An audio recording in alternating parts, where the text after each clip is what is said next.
العمر مجرد رقم، لكن الحلاوة حلاوة الروح.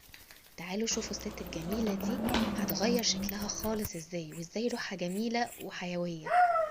اول حاجة قصولها شعرها، قصوها قصة غريبة كده، انا خفت ان هما يعملوها شبهها، بس النتيجة هتبقى رائع. قلبي وجعني على الشعر اللي بيتقص من الجذور ده. يلا بينا على الصبغة. لازم طبعا الشعر الجميل ده يصير احلى لون في الدنيا. يلا، شكلها هتبقى حاجة تانية خالص. بالراحة طبعا على راسها. لا بتاكل، هي مش هاممها اي حاجة. تظبيط النهايات. يلا بينا بقى، عايزين نشوف الشكل النهائي. واو،